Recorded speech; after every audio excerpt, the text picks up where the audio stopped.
Welcome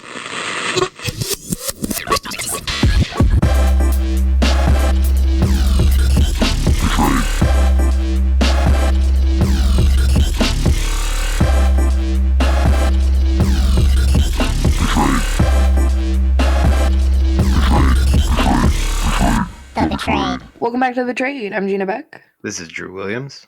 Thank you for listening, liking, commenting, and subscribing. We appreciate y'all, especially the reviews on Apple Podcasts. It really means a lot. And like always, thank you for the continued engagement, the continued support, and the hashtag Banana Cats. How are you, Drew? I'm doing all right. G, how are you? I'm doing fine. I just kind of woke up from a nap. Just ready to start the podcast. Well, I wanted to just first off say Happy New Year and ask you how your trip to LA was. Yeah, it was a lot of fun. We spent time there for my birthday, and then we did some business. For my birthday, we spent the day together. We ran a few errands. It was the first day that it rained there in a really long time. We got one of the biggest downpours. Yeah, we got it up here too. It was a lot of rain for California. Yeah, on my birthday. So it was just really chill, and we drove around. We got to see how the city is doing, which it's not doing that well. It was pretty sad to see the city be down in the dumps like that. Like some parts that you don't expect to have homeless, taken over, there are right now. And it's like, there's no middle in LA. There's no middle ground. It's either the rich or the poor, So it was really sad to see how much that's happened there. And it's kind of like reminds you to look out for your community, and even the communities that you're not a part of, to look out for them also. It was just, it was sad to see that, really. But other than that, it was a good time. I got to meet new people. We shot at Sean Kingston's house for Dream Babes, a little business adventure that I'm in with Jenna. And yeah, we had a lot of fun. I got to meet some of the girls. I got to meet Sean and his friends. I got to meet some cool videographers, and I got to write down some of their equipment so that I can get it. It was a learning experience for sure. That's awesome. No, I'm glad to hear it. Yeah, when you first arrived, I was like, G brought the weather with her. It rains finally when she shows up. All day. It was raining like crazy. I was even on YouTube looking around, and in my recommended was a whole YouTube video about it. This man, he must live in LA. He rode around and showed exactly what I was talking about. Like, he showed just how everything goes down in the rain and just gets turned upside down. The homeless have to live through that, and he showed that, them living through the conditions, and then it all drying up. And you know how, like, when garbage gets wet and then dry, and they're surrounded by that. So he was just kind of explaining their conditions and what they're going through, and it was literally everything I just talked about summed up in a video. Yeah, if you guys want to check it out. It's one of those things. It's like the metro areas in California are all like that, and it's like slowly become most of the state. It's sad. Right. I heard that in certain areas it's very surprising that it's gotten that bad, especially the more the areas closer to Hollywood. Yeah, there's upscale areas that are getting they have homeless camps now. Right, the whole camps. They got tents on top of tents that are like really heavy duty tents, and they got a string of them. Like, there's little holes in each one. Like, they got their own little houses in there, and they got their own little forts built. If you really think about it, I mean, if you want to save some money, you just build yourself a nice tent on a good sidewalk out there. I'm not kidding. I saw the smartest thing. These people were in front of a fast food joint, right in front of it, just took over their sidewalk, right? And right across the street, there's a gas station. They got their beer across the street. They got their cigarettes. They got their snacks. And then right in front of their food, their $1 cheeseburger, their $3 chili fry. I mean, it's the total setup right there on Hollywood. And you got a nice view. Just like these guys are figuring it out here. But Uh, it's sad at the same time. It makes you want to like go buy 100 pizzas and hand out the pizzas. But then you think, am I enabling this situation or am I really helping? What are their, I think everybody that thinks about that has that dilemma. Am I helping or am I enabling when it's they a think about getting really them food? complex issue that I think more and more just Americans in general are realizing that it's a very real problem, and they Yeah, probably yeah, know people in some way that are becoming homeless. And yeah, yeah. you don't know if you're enabling it or helping it. And there, a lot of them are actually really good people. It's just there's some really Hell crazy yeah. ones that With make the mental rest of them illness. look Mm-hmm. bored. Yeah, but Yeah. well, let's jump to an article. This one's okay. This is positive. It was reported it was reported today on the 7th. Tewksbury-based Coats for Kids receives $25,000 donation from Boston investment firm. Massachusetts' frigid winter weather is often downright unbearable without the protection of a winter coat, and thousands of men and women and children rely on New England's largest coat drive, Coats for Kids, to provide them with protection from the state's freezing temperatures. But as the lockdowns continue to shut down public events across the Commonwealth, the Tewksbury-based organization was unable to host collection drives at local schools and saw a significant decline in donations, leaving the desperate for additional support to make up for the drop-off. Fortunately, one local investment firm came to help in one big way. Officials with Coats for Kids announced last month that Boston-based company Bain Capital gifted the organization $25,000 the week before Christmas to help purchase new warm winter coats for residents in need. It was a real surprise. I was blown away and totally humbled, said Arthur Anton Jr., Chief Operating Officer of Anton's Cleaners and founder of the program. This is the most we've ever received from an outside company, and it was out of the blue, which is amazing that they would hear about us and come forward with such a sizable donation. However, while Mr. Anton Jr. said that the donation will make a big impact, officials with Coats for Kids said that in a statement that they are still in need for more donations as the lockdowns have prevented many schools from hosting coat drives where 50% of all coats are collected and stretch the organization discreetly or excuse me and stretch the organization's discretionary income thinner than it ever had been before. Specifically, Anton Jr. said that they've collected 12,000 fewer coats than they did the same time last year. There's always been a need, he said, especially this year with so many people are struggling with unemployment and losing their jobs and having to decide to put food on the table or buy a coat. Because of this, he said that this year they have extended the program for the first week of January until the end of February in order to help reach their goal of collecting 40,000 quotes. So far, the drive has collected half. Help is still needed in the form of financial donations and or collection partners to continue the work of organizations, officials said in a statement. Since Coats for Kids began in 1995, it has collected, cleaned, and donated more than 1 million coats, according to the company's press release. In addition, to Anton's Cleaner, which cleans the donated coats. The drive is sponsored by corporate partner Jordan Furniture and Enterprise Bank. Donations are welcome at any of the 37 Anton Cleaners, 6 Jordan's Furniture stores, or 26 Enterprise Bank's branches. Coats are distributed by groups such as the Massachusetts Community Action Program, the Salvation Army, the Middlesex Human Service Agency, the Women's Lunch Place, and BU Medical Center Outreach. It's kind of cool. I mean, that's a really cool. I'd never heard of it before, but that's really cool that they do that and they've been doing that for that long. Something that I, being a Cali kid, don't really think about as a winter coat. It's cool that there's people out there doing that type of stuff. Yeah, and I think it happens in more areas than we know. I know, especially in around my area, it gets really cold. Tons of other areas they do it also. This next article is about two moms who are looking for housing for their 9 kids. They got a whole herd of children. They have the money, but they're stuck and they need help. she has money for housing, but she can't find a place, is the thing. It's become that hard during what's going on in the world right now, the lockdown and everything. King has banded with another mom, though, Ashley Kendrick. They have 9 children between them. The children have the same father who is in prison.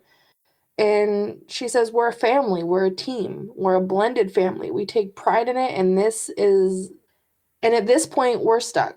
There are several obstacles preventing them and others like her from getting housing. There's multiple women like her. The state declared a moratorium on evictions to help people who can't pay rent stay in their homes, but that also meant fewer vacancies. She said, I had a voucher for 11 months and could not find a place. It's a rapid rehousing voucher from the county that would cover her rent. If only she could find a landlord willing to accept it, though. It says, what's rapid rehousing if you're not rapidly getting her rehoused, right? So, Tom Webster, the manager of housing and homelessness prevention in Thurston County, doesn't dispute this. They issue vouchers that are intended to cover someone's rent for up to 2 years. We're able to fund these vouchers and give households the vouchers to go out and look for rental housing. But it's a challenge to find someone who's willing to rent them. King has taken the lead on their fruitless search for rental housing. She said, I have applied for over 75 to 100 of these, and with these applications, that's at least a minimum of $16 to $45 in only application fees. She also pays for background checks through Zillow, and right now the family is staying in a Tumwater hotel. And King said that time is running out. She's truly grateful for any kind of help that people can give her. I'll definitely leave this link in the description below. And if anybody in the area knows any way that she could get any kind of housing in Thurston County, and maybe you guys could reach out either to us and we can go to her or go straight to her. But it sounds like all she needs is just a landlord that's willing to accept a voucher that she has, and there's got to be somebody. You know, she obviously can't cover all the ground by herself. That's why she resorted to the news. Yeah, you would think with everything that's going on right now, and especially with children, you'd think that would be a bigger priority for, I don't know, local, whoever organizes local officials and stuff like that to take care of that stuff. It's kind of Yeah, disheartening and sad. especially when you only have so long in a hotel or something. You know, you got to figure it out fast. Yeah, exactly. I mean, living in a hotel with they said 9 kids. Can you imagine? Like, Right. I can't even imagine that at all. Talking about kids, I have one more thing I wanted to bring up. I've seen a lot of titles lately about children with anxiety during lockdowns. I saw stuff from New York Times. There was where was this? Child counseling in Davidson. This was another article that said why so many kids and teens have depression during the lockdown. So there was a study that came from the National Institute of Health. I think it's been partially peer reviewed. And it's the impact of lockdown on mental health of children and adolescents, a narrative review with recommendations. I'm not going to read this entire thing, but the background on it is lockdowns have brought about a sense of fear and anxiety around the globe. This is a phenomenon has led to short-term as well as long-term psychosocial and mental health implications for children and adolescents. The quality and magnitude of impact on minors is determined by many vulnerability factors like developmental age, educational status, pre existing mental health conditions, being economically unprivileged, or being quarantined due to infection or fear of infection. They went through and they took a bunch of stats and other articles and things like that, and they came to some conclusions. There is a pressing need for planning longitudinal and developmental studies and implementing evidence based, elaboratively plan of action to cater to the psychosocial and mental health needs of the vulnerable children and adolescents during the lockdowns. There is a need to ameliorate children and adolescent access to mental health supportive services geared towards providing measures for developing health coping mechanisms during the current crisis. For this initiative, child and adolescent mental health policies with direct and digital collaborative networks of psychiatrists, psychologists, pediatricians, and community volunteers are deemed necessary. So I really just bring it up because I see more and more articles every day. I go dig through New York Times or Wall Street Journal or NBC or something like that, and I see a lot of things about kids with depression on the rise during these lockdowns. And I think people just need to pay a little bit more attention to how their kids are reacting and maybe ask them how they're doing. Really sit them down. I don't really know how you do that and get them out of them those questions, but We see almost every kid, I'd say, has one of these nowadays. A cellular device. If not one of these, they have something like it, like a tablet or something that a parent thinks is less dangerous than a cell phone, but it still gives them access to YouTube and some of the apps that we have access to daily. And I think that is a factor in it. I think that, like you said, being able to sit them down and talk to them about certain things, I feel like we're in a time where parents have the room, I feel like, to be more open with their children than our parents were open with us. With all the information we know these days and like with how we were raised, we're able to, learn from that, but then also teach our kids things that we wish we knew. And I feel like every parent, when you get older, you wish you knew certain things as a child, but I think now in our day and age, we're able to utilize the information we know and really teach it to our kids, unlike our parents were. We have so much information in the palm of our hands. Why not utilize it? And why not teach it the right way rather than put it in their hands and them use it the wrong way? And I think that's what develops that anxiety and depression is there's a lot of comparing. Your kid might be 9 years old, but they're comparing themselves to Lacey on TikTok, who's got 9 million followers, who's also 12 years old. You know what I mean? That's stressful. That is stressful for a child. It might not sound stressful to you, but be 9 years old in that little Rodney shoes, looking at Lacey wanting 9 million followers on TikTok by doing the whoa. You're gonna be stressed out. And it's going to develop things that you don't want developed, like anxiety and depression, and becoming shy or becoming more confident. It really depends on the child. So it's all about just paying attention to what your child is consuming and being able to guide them through the emotions and feelings that they're having and let them know that they are, special and they are who they are for a reason. I couldn't say it any better. I think that's that all needs to be said about that. And I hope YouTube doesn't, you know, get mad at me for talking about this. YouTube is always mad at us. Okay, so this is taking place kind of close to home, Portland, Oregon. Not that far away from me. A woman is facing charges after going after another woman on Spirit Airlines flight at a Portland International Airport on Sunday because the woman's kids had kicked the back of her seat. I really want to talk about this because how ridiculous does this sound? If a kid was kicking the back of my seat, I would not be like, "Come on, mom, put him up, put him up, kid's mother." Like, who is she? Who does she think she is? Her name is Daedrina Jaslyn Walker Williams. She pulled her luggage from an overhead bin and then punched the passenger, Natalie Hernandez, several times, leaving Hernandez with a bleeding lip and lumps on her head. A probable cause affidavit states Walker Williams said she hit Hernandez 2 to 3 times in the face with, obviously, her hand. She told police she was upset with her children that kicked the back of her seat, and she told her to tell her kids to stop it.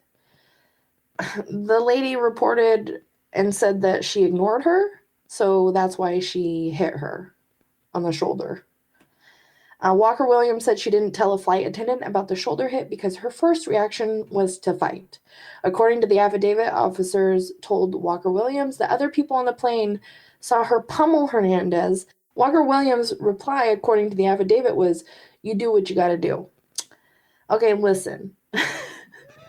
Miss Walker, listen, Miss Walker Williams, when you're in the middle of a flight and there's some innocent things going on, you don't do what you gotta do. This is not a 60-year-old woman who should know by now not to randomly kick a seat on purpose. This is a freaking child that we're talking about. Like, come on, who cares if anybody's ignoring you, for one? We all know how planes are. Don't go on a plane, especially during lockdown, if you're gonna be mad about anything, I feel like, right? Like anything. If you're worried about masks, if you're worried about breathing, if you're worried about children, don't go anywhere.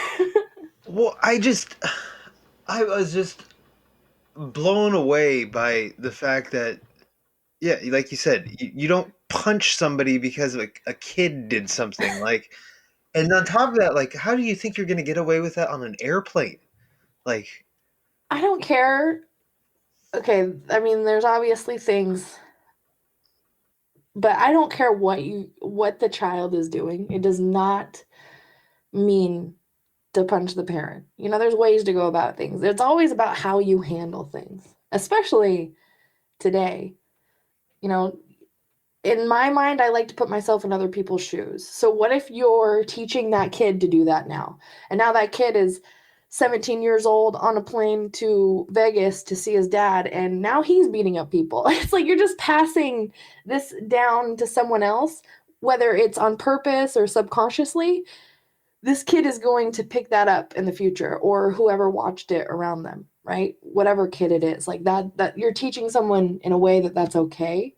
It obviously depends on the person, but I hope that the parent that all of this happened with takes their kid home and explains this situation from A to Z and teaches that kid that that's the wrong way to handle situations. And just like we talked about last time, it's like it's all about how you handle situations and what your kid is seeing and consuming. Well, if that kid just consumed that situation, it deserves a conversation and it deserves some explaining. Otherwise, you're leaving the kid confused, right? I gotta say this because I know some listeners probably screaming this. And teach your kids not to kick people's back of their chair on the airplane. Yeah, just That's also a, something you could probably talk to them about too.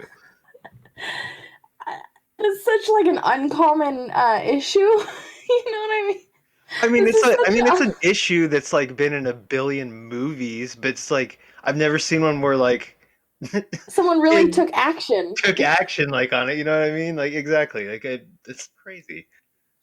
I just you just got to be really angry. You have to be in an angry place in your life to be that triggered so fast, I feel like. You just think about maybe what she is going through in her life to make her that angry. Where you just turn around and you're just like, let's go, little You Rodney's know what? mom. She might do that in life though. That might be how she handles stuff in life all the Just time. You never she's know. just a whole Karen, just a whole Karen on her own. Just like a She's a walking, talking Karen. super Karen.